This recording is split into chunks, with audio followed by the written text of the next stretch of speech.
이 시간 우리 하나님의 말씀은 사사기서 13장입니다. 8절부터 14절까지 제가 봉독을 해드리도록 하겠습니다. 사사기서 13장 8절부터 14절까지 제가 봉독을 해드리도록 하겠습니다. 마누아가 여호와께 기도하여 이르되 주여 구하옵나니 주께서 보내셨던 하나님의 사람을 우리에게 다시 오게 하사 우리가 그 낳을 아이에게 어떻게 행할지를 우리에게 가르치게 하소서 하니 하나님이 마누아의 목소리를 들으시니라. 여인이 밭에 앉았을 때에 하나님의 사자가 다시 그에게 임하였으나 그의 남편 마누아는 함께 있지 아니한지라. 여인이 급히 달려가서 그의 남편에게 알리어 이르되 보소서 전일에 내게 오셨던 그 사람이 내게 나타났나이다 하매 마누아가 일어나 아내를 따라가서 그 사람에게 이르러 그에게 묻되 당신이 이 여인에게 말씀하신 그 사람이니까 하니 이르되 내가 그로다 하니라. 마누아가 이르되 이제 당신의 말씀대로 되기를 원하나이다. 이 아이를 어떻게 기르며 우리가 그에게 어떻게 행하리이까? 여호와의 사자가 마누아에게 이르되 내가 여인에게 말한 것들을 그가 다 삼가서 포도나무의 소산을 먹지 말며 포도주와 독주를 마시지 말며 어떤 부정한 것도 먹지 말고 내가 그에게 명령한 것은 다 지킬 것이니라 하니라. 아멘. 좋으신 아버지 하나님 은혜와 사랑을 진심으로 감사합니다. 주의 사랑하는 성도들이 마음을 보고 뜻을 보고 정성을 모아 주를 예배하게 하시고 또 이 시간 주의 말씀을 청종할 수 있는 은혜를 베풀어 주심을 감사를 드립니다.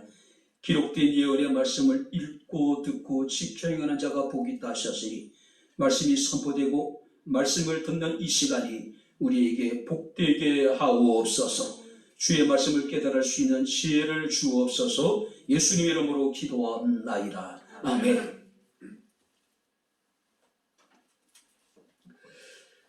할렐루야.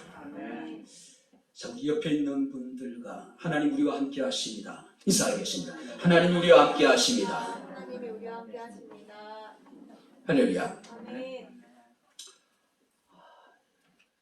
코로나가 2년 넘게 계속해서 대유행을 했는데 우리 교회 입장에서는 이번 주가 최악의 한 주가 아닌가 생각이 됩니다. 여기저기서 확진자가 지금 나타나고 있고 올 초에는 대부분의 성도들이 온전한 예배를 참석할 수 있을 것이라고 하는 기대를 가지고 있었는데 그 기대가 오늘 아침부터 그냥 허무하게 무너지는 모습을 볼 수가 있습니다. 자, 그래도 불구하고 오늘 새롭게 함께 예배를 할 수 있는 새로운 분들이 계시기에 얼마나 감사한지 모릅니다. 고맙습니다. 반갑습니다. 자, 여러분들이 혹시 딩크족이라는 이야기를 들어보셨습니까? 그러니까 미국에서 이제 그 유행하는 단어 가운데 하나라 그래요. 결혼을 하고 정상적인 부부 생활을 하면서도 의도적으로 자녀를 두지 않는 맞벌이 부부들을 딩크족이라고 이야기한다 그래요. 아마 우리나라도 아마 비슷한 경향을 보이고 있는 것이 사실입니다. 불과 40-50년 전만 하더라도 우리나라 역시 산하 제한을 했죠. 그래서 많은 사람들이 그 정부의 정책에 따라서 아들, 딸 말고 둘만 다 잘 기르자. 뿐만 아니라 덮어놓고 놨다 보면은 그 집 꼴 못 면한다라고 하는 이제 우리가 그 산하 제한의 어떤 그 포스터가 있었고 표가 있었죠. 우리 그것을 보면서 이제 자라는 세대입니다. 어떤 포스터 보니까 여보 우리도 하나만 낳읍시다. 그것이 이제 40-50년 전에 국가 어떤 정책으로 인해 가지고 이제 표가 되어졌던 그런 어떤 문구들입니다. 내일이면 너저리 막아보자 인구 폭발. 한 가정은 사랑 가득, 한 아이는 건강 가득. 셋부터는 부끄럽습니다. 둘도 많다. 근데 오늘 우리가 얼마 지나지 않았음에도 불구하고 대한민국은 그 출생에 비해서 이렇게 이제 사망률이 높은 인구 절벽 시대를 우리가 경험하게 됩니다. 자, 정부에서는 1년에 수조 원의 천문학적인 예산을 들여가지고 이제 출산율을 높이기 위한 정책을 펴고 있음에도 불구하고 갈수록 상황은 악화되어지고 있는 것이 사실입니다. 자, 그럼에도 불구하고 건강한 남녀가 만나서 사랑을 하고 결혼을 해서 아이를 낳는 일은 굉장한 큰 기쁨이 아닐 수가 없죠. 그죠?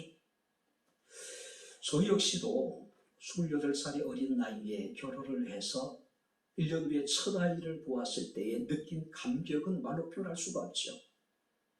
나를 닮은 생명체가 이 세상에 태어났다는 그 자체만으로도 설레임이었고 큰 기쁨이었고 벅찬 감격이었음을 제가 이제 경험을 했습니다. 물론 둘째 아이 낳았을 때도 마찬가지죠. 자, 그런데 우리가 이제 정말로 이제 아이를 갖고 싶은데 아이를 갖지 못하는 부모들이 있는 것도 사실입니다. 자, 오랜 기다림 끝에 만약에 아이를 생산하게 되었을 때에 그 부모들이, 그 가족들이 느끼게 되는 기쁨이라는 것은 말로 표현할 수 없겠죠. 자, 오늘 본 말씀을 보게 되면은 이스라엘의 마지막 사사라고 불려지고 있는 삼손의 출생의 과정이 오늘 본문에 기록되어져 있습니다. 여러분들이 삼손이 태어날 무렵에는 우리가 흔히 이제 사사시대라고 이야기를 해요. 이 사사시대는 400년 동안 계속되어지게 됩니다. 근데 이 사사시대는 어떤 5가지 어떤 그 사이클을 통해서 역사가 진행이 돼요. 첫 번째는 뭐냐면은 이스라엘 백성들이 하나님 앞에 범죄하게 되고 하나님께서는 그들의 범죄에 대해서 징계를 하고 또 징계를 통해서 이스라엘 백성들이 하나님 앞에 자신의 죄를 깨닫고 회개하게 되고 그럼 하나님께 사사를 보내서 이스라엘을 구원하시고 또 사사가 살아있는 동안에 이스라엘이 평화를 누리게 되고 이것이 400년 동안 계속되어지게 됩니다. 자, 그런데 오늘 이 삼손이 태어날 무렵에는 블레셋이 강성해서 이스라엘을 40년 동안 지배하고 있었던 그런 시기였어요.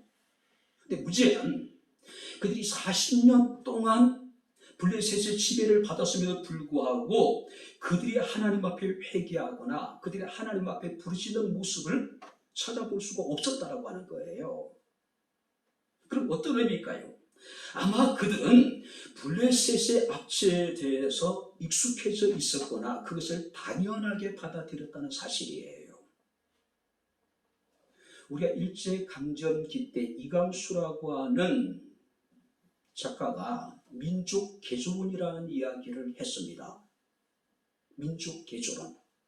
그 핵심이 뭐냐면은 조선인은 민족성을 보아서 도저히 독립할 수 있는 능력이 없다는 거예요. 그러니까 일본의 지배를 받는 것이 당연하다는 겁니다.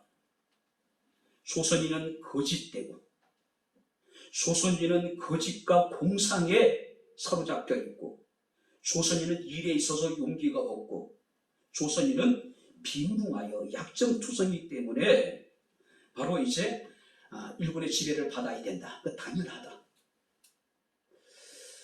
그래서 우리가 사실 얼마 전까지 그 조선인의 어떤 근성에 대해서 얘기를 했잖아요. 바로 이것이 이강수라고 하는 작가의 민족 개조론이 우리가 독립을 하고 수십 년이 지났음에도 불구하고 우리 의식 속에 밑바닥에 깔려 있는 거예요. 그래서 한국 사람들이 뭘 잘못하면 원래 조선인이 그렇지 잘못된 민족 개조론의 영향을 받은 거예요. 아마 여러분들이 삼손 시대 이스라엘 사람들이 그래야 했던 것 같아요. 그죠? 자, 그런데 하나님께서는 단 지파의 마누아의 집에 찾아오셔서 바로 삼손의 출생에 대해서 예고를 하십니다. 예고를 하셔요. 자, 마노아의 집에 있어서 삼손의 출생이라고 하는 것은 바로 단지 그 가족뿐만 아니라 이스라엘 역사에 있어서 굉장히 중요한 의미를 가지고 있습니다. 왜냐하면 마노아의 가정은 자녀를 생산할 수 없는 가정이었다는 사실이에요. 우리가 2절 말씀을 보게 되면 그의 아내가 임신하지 못함으로 출산하지 못했다라고 이야기를 하고 있습니다. 뿐만 아니라 12절 말씀을 보게 되면, 3절 말씀을 보게 되면은 여호와의 사자가 그 여인에게 나타나 그에게 이르되 보라 내가 본래 임신하지 못함으로. 무슨 얘기예요? 삼손의 아내는 원래 불임 여성이었다는 사실이에요. 자, 고대사에서 불임이라고 하는 것은 그야말로 그 저주에 가깝지요. 자, 불임 여성은요, 최소한의 여성으로서의 행복주사도 누릴 수가 없었다고 하는 거죠. 굉장히 수치스럽고 부끄러운 일이고, 뿐만 아니라 이것은 개인적으로 참 비참할 수밖에 없는 그런 상황이었다는 사실이에요. 그래서 우리가 여러분 성경을 보게 되면은, 사무엘상에 보게 되면은 바로 엘가나의 아내였던 한나라고 하는 여인이 아이를 생산하지 못하지요. 자, 조방지처였던 한나는 아이를 생산하지 못하는데 첩이었던 분이다가 아이를 생산을 해요. 그러다 보니까 첩이었던 분이다가 조방지처였던 한나를 괴롭히는 모습을 우리가 보게 됩니다. 자, 엘가나는 누구보다도 사랑했던 아내였기 때문에 모든 복에 있어서 목을 2배로 조왕지에게 주었음에도 불구하고 한나는 늘 불행한 거예요. 슬펐다는 사실이에요. 자, 이렇게 마노아의 가정에 하나님께서 바로 은총을 베푸셔서 그의 아내의 태문을 여시고 그에게 자녀를 생산할 수 있는 능력을 주었다는 사실이에요. 자, 마노아의 가정에게 있어서 이 일은 엄청난 큰 축복일 수밖에 없죠. 두 번째는요, 그 아이는 나면서부터 하나님께 바쳐진 특별한 아이다. 성경 말씀을 보게 되면은 바로 보라 내가 임신하여 아들을 낳으리니 그 머리에 삭도를 대지 말라. 이 아이는 태에서 나옴으로부터 하나님께 바쳐진 나실입니다. 자, 내가 임신하지 못했는데 하나님께서는 초자연적인 능력을 통해서 태문을 열어주시고 아이를 주셨는데 그 아이가 어떤 아이입니까? 태에서부터 나옴으로 하나님께 바쳐진 특별한 아이라고 하는 사실이에요. 그죠? 우리가 이것을 나실인이라고 이야기를 합니다. 나실인. 그러니까 하나님께서 특별한 목적을 위해서 특별히 구별하신 존재라는 의미가 있죠.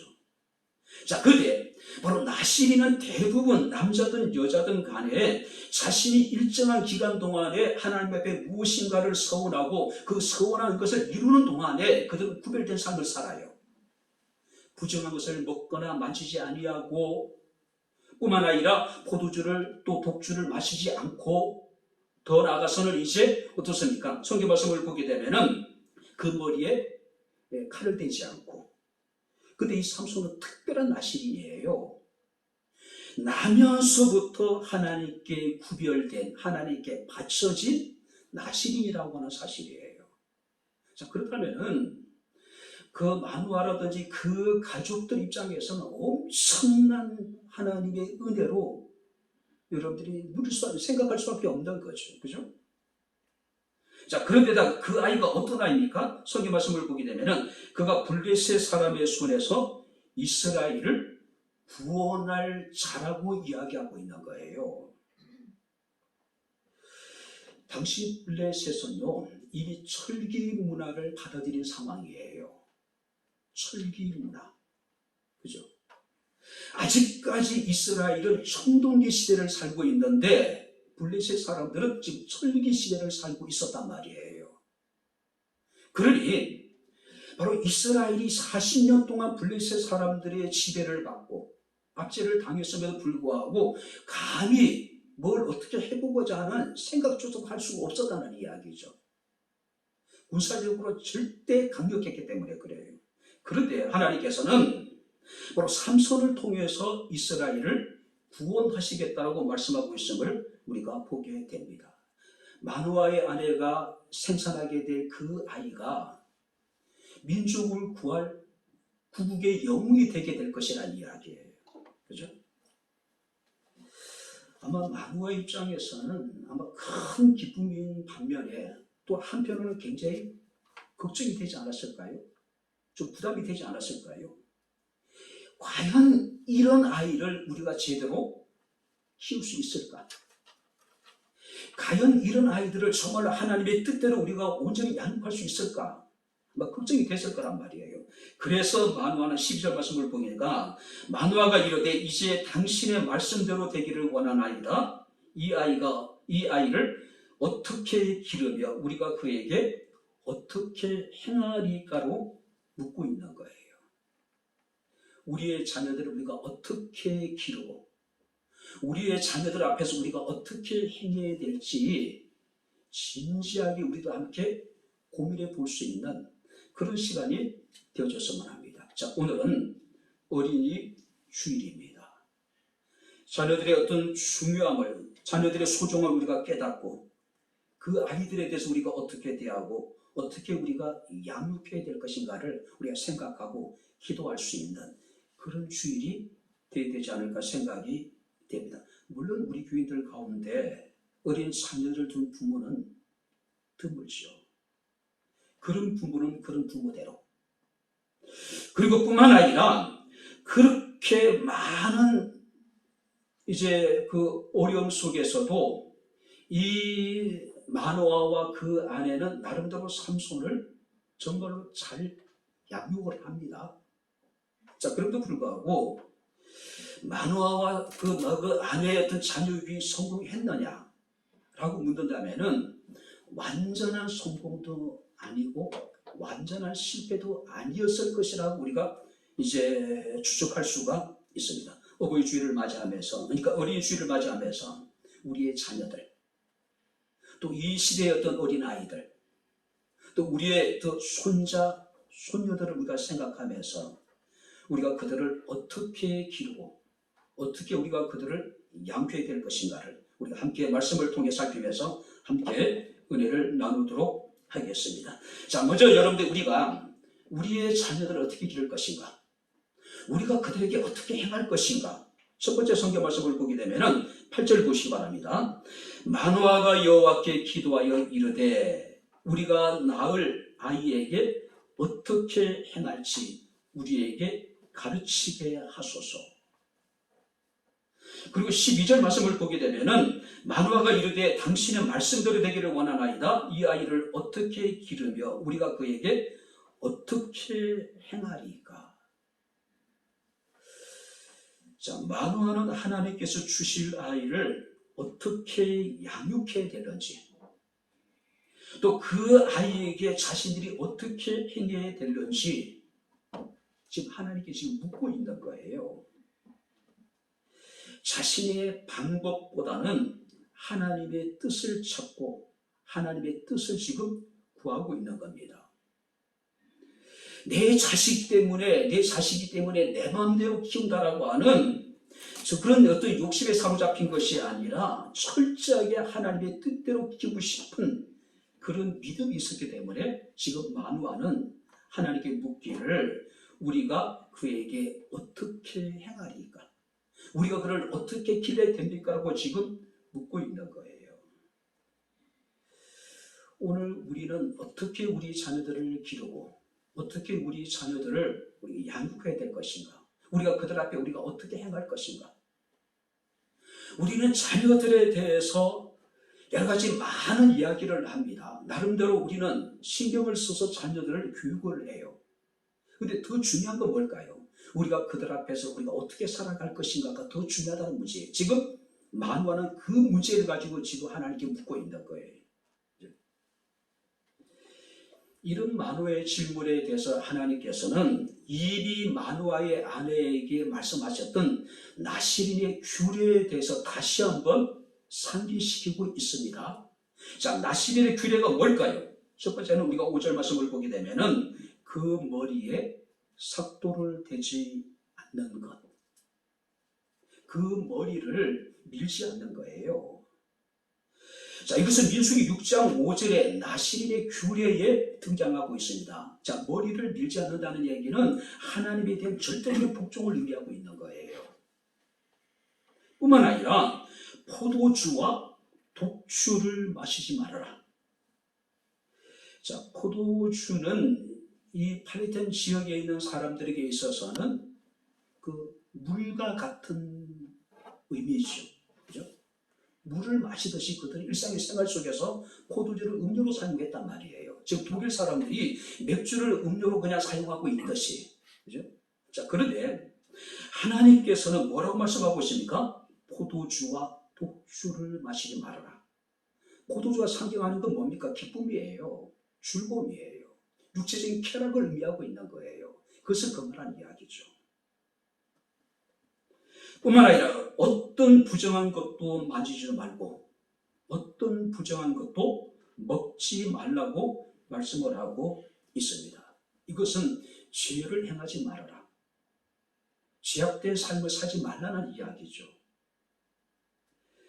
바로 여러분들이 우리가 어떻게 자녀를 양육하고 우리가 자녀 앞에 우리가 어떻게 행할 것인가, 바로 나실의 규례가 우리에게 나름대로 답이 되지 않을까요? 하나님의 권위에 대해 절대적으로 복종을 하고 세상의 쾌락을 쫓지 아니하고 부정한 것을 경계하고 우리가 철저하게 세상과 구별된 삶을 살아가는 영적인 나실인의 삶, 먼저 이것은 부모가 자녀들에게 보여야 될 것이고, 뿐만 아니라 이것은 자녀들이 마땅히 부모의 행함을 통해서 본받아야 될 삶의 모습이라는 거죠.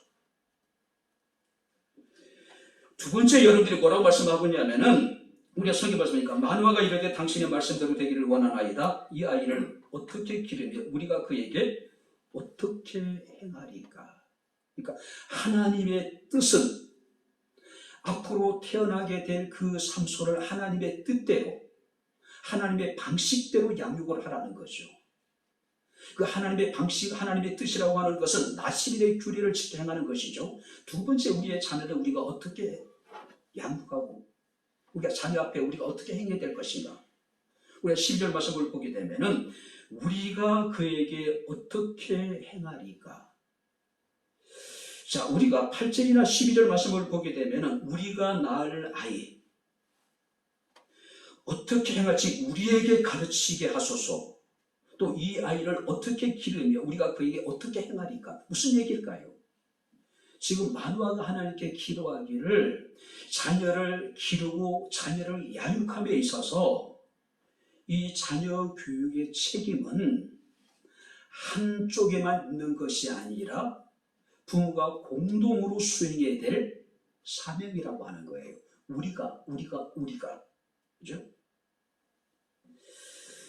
우리나라가 많이 나아지긴 했지만은 얼마 전까지만 하더라도 자녀 교육은 대부분 어머니의 역할이었죠.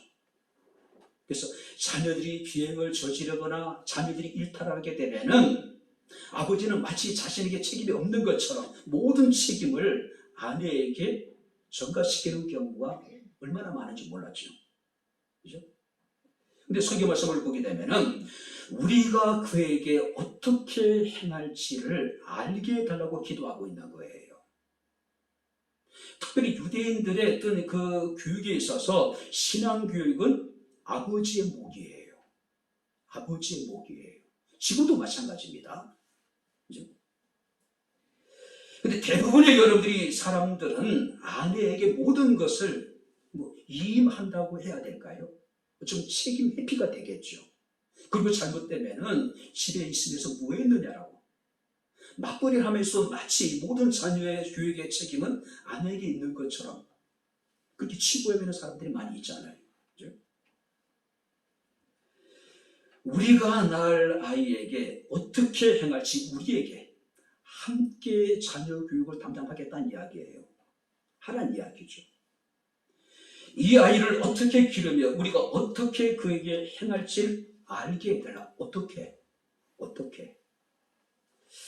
사도 바울은 에베소 교회 성도들에게 에베소서 6장 4절에 또 아비들아 너희 자녀를 노엽게 하지 말라고 이야기합니다. 오직 주의 교훈과 훈계로 양육을 하라고 이야기를 해요. 자, 첫 번째가 뭐냐면 자녀를 노엽게 하지 말아라. 그 자녀를 노엽게 하는 이유는 다양할 수 있겠죠. 그러나 자녀들이 부모에게 가장 분노하는 것은 언제일까요? 부모들의 이율배반적인 모습을 볼 때예요. 자식들에게는 이렇게 하라 저렇게 하라고 이야기해놓고 정작 자기 자신은 행하지 않는 거예요. 그때 자녀들은 부모에 대해서 분노하는 겁니다. 배신감을 느끼는 거예요. 그렇죠? 자, 바울은 에베소 교회 성도들에게 교훈과 훈계라고 이야기를 합니다. 여기서 교훈이라고 하는 것은 훈련과 또 징계, 또 훈계를 통해서 너의 자녀를 양육하라는 거예요. 또 뿐만 아니라 훈계라고 하는 것은 권고하고 교정에 바로잡아줘라. 바로잡아줘라. 자, 그런데 개역 성경에서는 이 에베소서 6장 4절을 아비들아 너희 자녀를 노엽게 하지 말고 교양과 훈계로 양육을 하라. 자, 여기서 교양이라고 하는 것은 개인의 인격과 학습에 관계된 지식과 행위. 무슨 얘기냐면은 교양이라고 하는 것은 말로만 아이들에게 훈계하는 것이 아니라 실제적으로 자신이 그러한 삶을 살아감으로 자신들에게, 자녀들에게 그 본을 보이는 거예요. 본을 보이는 거예요. 그죠?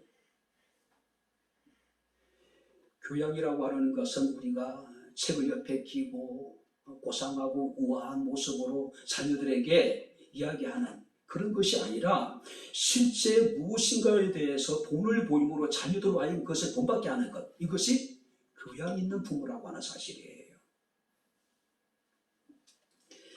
바리새인들이 예수님의 책망을 많이 받았죠. 화 있을진저, 화 있을진저, 화 있을진저. 그 가운데 하나가 뭡니까? 저들의 말하고 명하는 것은 다 지켜 행하라. 그러나 저들이 행하는 것은 본받지 마라. 왜요? 저들은 말만 하고 행하지 않는 사람이라고 이야기하고 있어요. 오늘날 가정 내에도, 오늘날 교회 내에도 바리새인들이 얼마나 많은지 몰라요. 어떤 사람들입니까? 말만 하고 행하지 않는 부모들, 말만 하고 행함에 따르지 않는 목회자들, 다 이들이 여러분들이 바리새인들이에요. 그죠? 자, 그런데 우리가 4절 말씀을 보게 되면은 그러므로 너는 삼가 포도주와 독주를 마시지 말며 어떤 부정한 것도 먹지 말라. 자, 이건 누구한테 한 얘기일까요?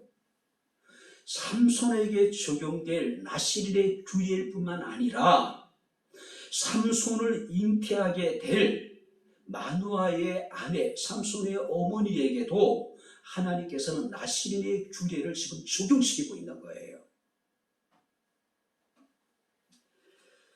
물론 삼손은 태어나면 당연히 이제 나실인으로서 평생 그 머리에 삭도를 대지 않고 그는 독주나 포도주를 마시지 않고 그런 부정한 것을 철저하게 경계하는 나실의 규례를 따라 살아가야 돼요. 자, 그런데 지금 우리가 4절 말씀을 보게 되니까 하나님께서는 삼손의 어머니에게도 나실의 규례를 지금 적용시키고 있는 거예요. 그죠? 왜 그랬을까요?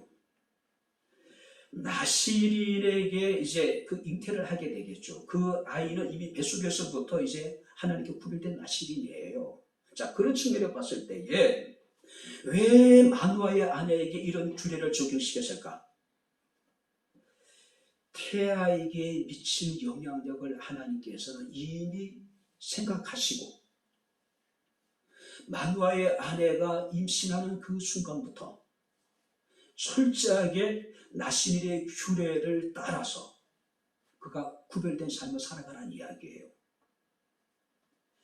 태아에 미친 영향 분명히 있을 수밖에 없겠죠. 지금도 임신을 하게 되면은 대부분 여성들이 이제 술도 먹지 않고 담배도 피지 않고 또 아무리 몸이 아파도 약을 쓰는 데 있어서 굉장히 우리가 조심하잖아요. 왜 그럴까요? 태아를 위해서 그런 것이잖아요. 자, 하나님께서는 마누아의 아내에게 이르기를 삼가 포도주와 독주를 마시지 말고 부정한 것을 먹지도 말고 만지지도 말아라. 그렇죠? 왜요? 폐하에게 미칠 영향력을 생각하신 거죠. 또 다른 이유가 있습니다. 이제 먼저 그 삼손의 어머니에게 나시린의 삶을 먼저 살아가라는 이야기예요. 삶을 통해서 이제 삼손이 나시린의 삶을 살아가게 되겠죠. 나시린의 규례를 지키게 되겠죠. 먼저 삼손을 잉태하게 될 마누아의 아내에게 하나님께서는 네가 먼저 나시린의 구별된 삶을 살아서 본이 되라는 이야기죠. 머리를 밀지 않는다는 것은 복종의 표시고, 포도주는 쾌락을 상징하는 것이고, 시체를 가까이 하지 않는 것은 죄악을 멀리하는 삶. 먼저 부모가 그런 삶을 살고 본을 보이라는 이야기죠. 부모가 먼저 삶의 본을 보이면 자식들은 어떻습니까? 자연스럽게 부모의 뒷모습을 보면서 부모를 따라가게 돼 있단 말이죠. 그죠? 왜 하나님께서는 이 마누아의 아내에게 나실의 규례를 적용했을까요? 나실인의 아이를 잉태하게 될 이 마누아의 아내 역시도 하나님의 구원의 계획의 한 도구가 되잖아요. 그래서 너도 구별된 삶을 살아라. 특별한 하나님 앞에 그런 목적으로 그 쓰임을 받게 되잖아요. 그래서 이제 하나님께서는 삼손의 어머니에게 먼저 본이 되라고 이야기하고, 네 자신이 특별한 하나님의 구속사에게 있어서 네가 쓰임을 받게 될 테니까 너도 선별된 삶을 살아가라는 이야기겠죠. 자녀 교육은요, 부모 한쪽만의 책임이 아니라는 거죠. 공동의 책임이라는 거죠. 그리고 자녀 교육에서 가장 중요한 건 뭡니까? 말만 행하는 것이 아니라, 말만 하는 것이 아니라 행함으로 본을 보여 그 자녀들이 부모를 본받고 부모를 따라오게 하기 위한 것이라는 거죠. 자녀 때문에 고민하는 부모들이 많이 있죠. 우리가 어떻게 행할 것인가? 우리가 자녀를 어떻게 양육할 것인가? 성경 우리가 말씀을 하고 있습니다. 내가 그 일에 있어서 본이 되라는 거죠. 오직 주의 교훈과 훈계로 신앙과 삶의 본이 되라는 이야기죠. 믿음과 소망과 사랑의 본이 되고, 예배와 기도와 찬송 생활의 본이 되고, 봉사와 선교의 본이 되고, 겸손과 순종의 본이 되고, 자기 부인과 자기 십자가를 지는 삶의 본이 되게 될 때 자녀들은 자연스럽게 부모를 따르게 되겠죠. 그렇지 않습니까? 우리 백향목교에 살아오는 모든 성도들은 자녀 교육에 있어서만큼은 정말 교양 있는 부모가 될 수 있기를 주 이름으로 축원합니다. 할렐루야. 어떤 부모가 교양 있는 부모일까요? 공부를 많이 한 부모, 많은 재산을 가지고 있고 좋은 환경에서, 물론 그것도 좋을 수 있겠죠. 그러나 정말로 교양 있는 부모는 실제적인 자신의 삶을 통해서 자녀들에게 본을 보이는 부모라고 하는 거죠. 자, 마지막으로 세 번째, 여러분들이 우리가 어떻게 행할 것인가? 오늘 성경 말씀을 보게 되면은 포도나무의 소산을 먹지 말며 포도주와 독주를 마시지 말며 어떤 부정한 것도 먹지 말고 내가 그에게 명령한 것은 다 지킬 것이니라. 하나님께서 우리에게 명령한 것을 다 지키라. 14절에 말씀하고 있죠. 그죠? 자, 마누아는 어떻게라고 하나님 앞에 질문을 합니다. 하나님의 말씀은 내가 그에게 명령한 것을 다 지키라고 말씀을 하고 있죠. 자, 여기서 명령한 것은 곧 하나님의 말씀을 지키고 하나님의 말씀대로 자녀들을 양육하라는 이야기죠. 어떤 의미일까요? 이제 나실인으로서 삼손이 살아가는 동안에 그가 나실의 정체성을 잃지 않도록, 그가 자신에게 주어진 사명을 잃지 않도록 계속해서 하나님의 말씀을 그에게 상기시켜 주라는 이야기예요. 뿐만 아니라 삼손이 나실의 삶을 살아갈 때에 이 이스라엘은 40년 동안 블레셋의 지배를 받고 있어요. 블레셋의 우상 숭배 문화에 심각한 도전을 받게 되겠죠. 그래서 하나님께서는 만화의 어떤 여러분들이 그 부부에게 이르기를 하나님께서 말씀하신 그 말씀을 계속해서 아이에게 교훈해 주라는 이야기죠. 왜냐하면 세상의 문화의 도전으로부터 우리 자녀를 지킬 수 있는 방법은 어떻게 그들을 지키겠어요? 오직 주의 말씀밖에 없다는 이야기죠. 그죠? 삼손으로 하여금 거룩한 나시린으로서의 어떤 자부를 하기 전에 먼저 삼손이 거룩한 구별된 삶을 살아갈 수 있도록 계속해서 주의 말씀을 그에게 상기시켜 주라는 이야기죠. 그죠? 자, 그래서 민수기 6장 말씀을 보게 되면은 6절부터 9절에 오늘 내가 내게 명하는 이 말씀을 마음에 새기고 내 자녀에게 부르짖니 가르치라. 무슨 얘기일까요? 먼저 부모들이 주의 말씀을 마음에 새기고 그 말씀을 자녀들에게 부지런히 가르치라는 이야기예요. 집에 앉았을 때든지 길을 갈 때든지 누웠을 때든지 일어날 때든지 이 말씀을 강론할 것이며 너는 또 그것을 내 손목에 메어 기호를 삼으며 내 미간에 붙여서 표로 삼고 내 무설주와 바깥문에 기록할지니라. 아이를 양육하는 과정에 있어서 계속해서 하나님 말씀을 그들에게 상기시키죠. 어떤 일에 대해서 하나님께서 이 일을 행하셨고 하나님께 감사하고 하나님께 영광을 돌리고, 우리 아이들 역시 예전에 자주 그런 얘기를 했던 게 기억이 납니다. 또 그 얘기. 그러니까 계속해서 반복해서 아이들에게 하나님께서 행하신 일이고 우리가 함께 기도해야 되고 하나님께 감사하고, 아이들 뭐라고 얘기합니까? 또 그 얘기라고, 또 그 얘기라고. 그죠? 듣든 듣지 않든 아이들이 그것에 대해서 어떤 태도를 보이든 간에 관계없이 계속해서 우리가 마음에 새기고 있는 그 말씀을 아이들에게 전하라는 이야기죠. 그죠? 그렇다면 마누아의 자녀 교육은 성공했을까? 완전히 실패했다고도 할 수 없고 완전히 성공했다라고도 할 수 없는 절반의 성공, 절반의 실패라고 우리가 이야기할 수밖에 없겠죠. 우리가 살아가고 있는 이 시대는요, 물질 만능주의가 팽배해 있습니다. 극단적인 이기주의가 만연되어져 있습니다. 포스트 모던 시대를 우리는 살아가고 있습니다. 절대 진리가, 절대 권위가 지금 부정되고 있어요. 모든 것이 상대적일 뿐이라는 거죠. 그죠? 엄연한 죄에 대해서 우리가 죄로 우리가 지적하지 못하고 사람들은 그 죄를 병이라고 이야기를 합니다. 그래서 죄인들에 대해서 처벌을 받아야 될 대상으로 여기보다는 치료받아야 될 대상으로 여겨버리고 있는 거예요. 그러니까 아이들의 죄의 심각성을 인식하지 못하고 있는 거죠.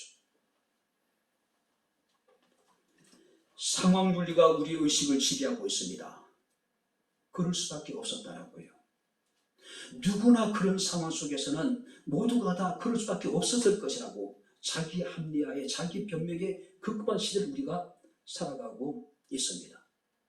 한마디로 우리가 신앙을 가지고 살아가기에는 매우 오목한 시대를 살아가고 있는 것이 사실이에요. 그렇지 않습니까?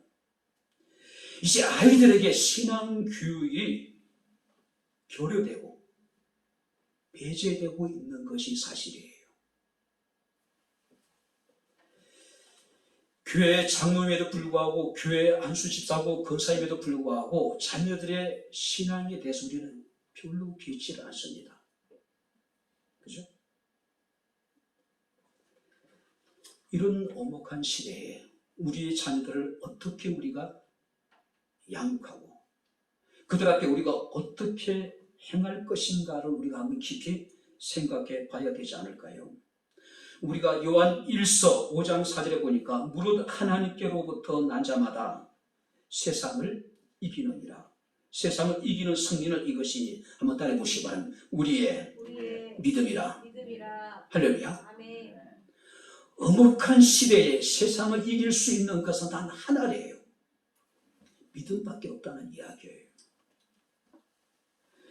우리가 시편 119편 말씀을 보게 되면 시인은요, 엄혹한 시대를 살아가는 우리들에게, 우리의 자녀들에 대해서 우리가 어떻게 살아가야 될 것인가를 우리에게 교훈하고 있죠. 여호와의 증거들을 지키고 전심으로 여호와를 구하는 자가 복이 있다라고 말씀을 하고 있습니다. 뿐만 아니라 청년이 무엇으로 그 행실을 깨끗하게 하리까? 주의 말씀만 지킬 따름이니라. 우리의 자녀들을 지킬 수 있는 것은 결국 주의 말씀밖에 없다는 이야기죠. 주의 증거들은 나의 즐거움이요 나의 충고자라고 이야기를 합니다. 정말 우리 자녀들에게 있어서 하나님의 말씀이 그들에게서 좀 즐거움이 되시면 좋겠어요. 먼저 우리가 그 즐거움을 누릴 수 있는 부모가 되어야 되겠죠. 그렇죠? 또 시인은 계속해서 시편 119편 92절에 이런 이야기를 합니다. 주의 법이 나의 즐거움이 되지 아니하였다면 내가 고난 중에 멸망하였을 것이다. 하나님의 말씀이 내게 즐거움이 되지 않고 하나님의 말씀이 내게 위로가 되지 않았다면, 주의 말씀을 통해서 내가 소망을 갖지 못했다면 나는 이미 멸망했을 것이라는 거예요. 나는 망했을 것이라는 이야기예요. 뿐만 아니라 116편은 이렇게 얘기하고 있습니다. 주의 말씀대로 나를 붙들어 살게 하시고 내 소망을 부끄럽지 않게 하소서. 우리 자녀들이 하나님의 말씀대로 살아갈 뿐만 아니라 우리가 하나님께 가진 우리의 소망이 결코 부끄럽지 않게 해달라고 지금 신 하나님 앞에 기도하고 있는 겁니다. 어떻게 자녀를 기르고 우리가 자녀들 앞에 어떻게 행할 것인가? 성경 우리에게 말씀을 하고 있습니다. 하나님의 말씀대로 우리가 자녀를 양육할 뿐만 아니라 하나님의 말씀대로 우리가 자녀들 앞에서 살아가라는 이야기겠죠. 자, 이제 말씀을 정리하도록 하겠습니다. 시편 127편 3절 5절에 자식은 여호와의 주신 기업이요 상급이라고 이야기를 합니다. 기업이라고 하는 것은 하나님께서 선물로 주신 땅을 보존하고 가문을 이어나갈 존재란 이야기예요. 그러니 그들을 기르고 그들을 양육하고 그들 앞에 우리는 조심스럽게 행해야 된다는 이야기예요. 뿐만 아니라 자식은 여호와의 주신 상급이라고 이야기합니다. 여기서 상급이라고 하는 것은 하나님의 상급인데 믿음의 결과로 우리에게 주어지는 하나님의 은총. 바로 우리의 기업이 우리의 상급이 우리의 자식들이란 이야기예요. 자, 그런데 히브리어로 자녀라고 하는 의미 속에는 이런 뜻이 포함되어 있습니다. 일으켜 세우다. 하나님께서 우리에게 위탁한 우리의 자녀들을 우리는 그들 일으켜 세워야 될 책임을 가진 사람들이란 이야기예요.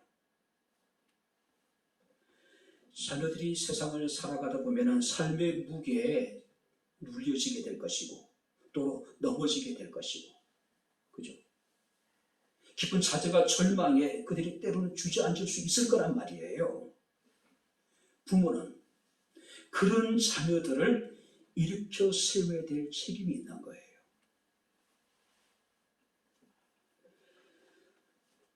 유대인들에게 있어서요, 인간은 세 가지에 의해서 지탱이 된다.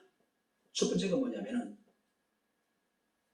지식이고, 두 번째는 재산이고, 세 번째가 선행이래요. 자, 그렇다면 우리 자녀들을 우리는 무엇으로 그들을 이렇게 세워야 될까요? 오늘 설교 말씀을 보게 되면 오직 주의 말씀, 오직 하나님께서 우리에게 명하신 주의 뜻대로 우리의 자녀들을 우리가 이렇게 세우고 우리의 자녀들을 지탱하게 만들어야 되지 않을까요?